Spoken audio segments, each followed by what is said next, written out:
नमस्कार, मैं हूं Abodh Shrivastava. Amazing thought, amazing message, amazing information की दिशा में आज एक कदम और आगे।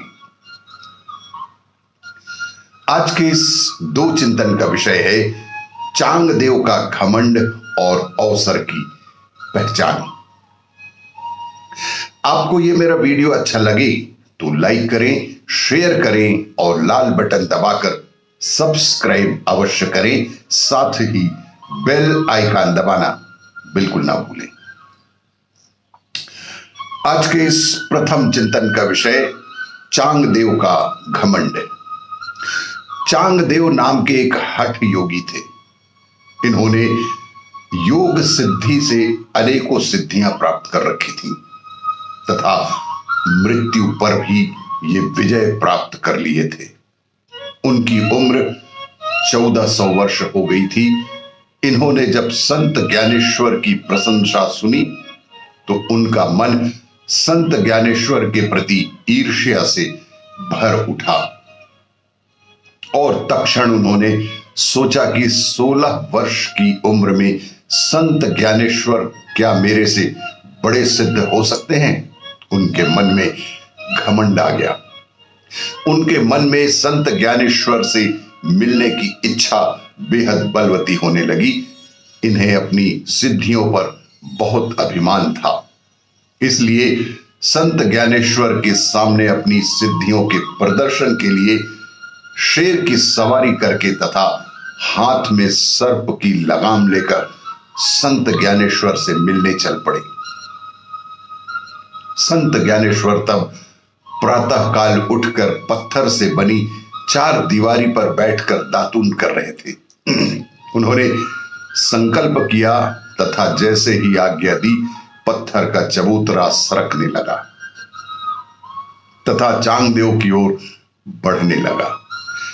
चांगदेव ने जैसे ही संत ज्ञानेश्वर को पत्थर के चबूतरे की सवारी करते हुए अपनी ओर आते देखा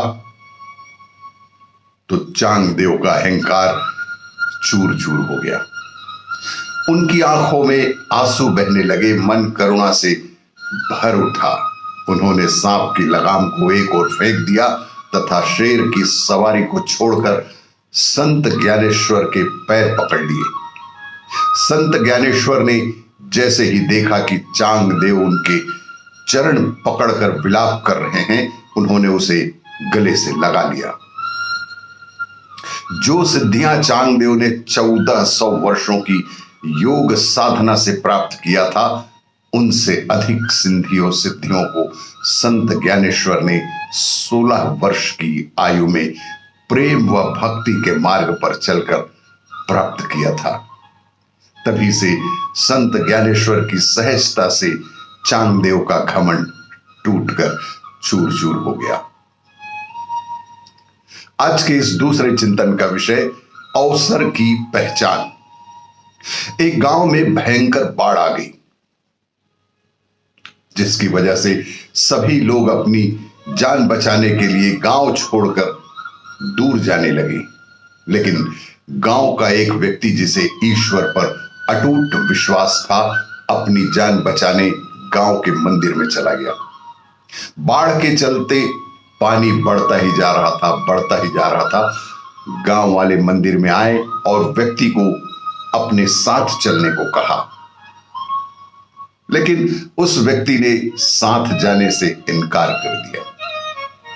लेकिन इसके बाद बाढ़ का पानी और भी बढ़ता ही जा रहा था। तो कुछ लोग नाव के सहारे उस व्यक्ति के पास आए और साथ चलने को कहा, लेकिन इस बार भी वह व्यक्ति साथ जाने से मना ही कर दिया और कहा कि वह औरों की तरह नहीं है, ईश्वर उसे खुद बचाने आएंगे। बाढ़ का पानी बढ़ता जा रहा था। उस व्यक्ति को लगने लगा कि वह अब सुरक्षित नहीं रह पाएगा। फिर वह अपना जान बचाने के लिए मंदिर के गुंबद वाले हिस्से पर चला गया। कुछ लोग हेलीकॉप्टर से बाढ़ में फंसे लोगों की मदद करने आए। उस व्यक्ति से बोले कि रस्सी पकड़कर ऊपर आ जाओ, लेकिन वह व्यक्ति फिर भी अपनी यही बात दोहराया कि मुझे ईश्वर आकर बचाएंगे।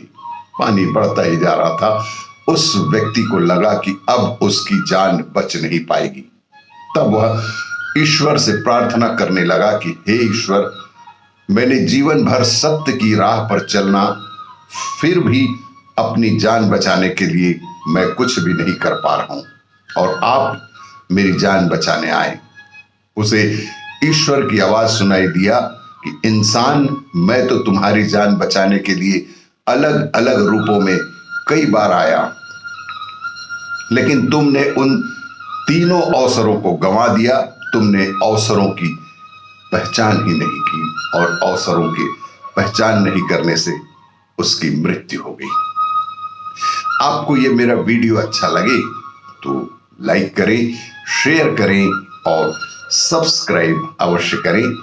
धन्यवाद।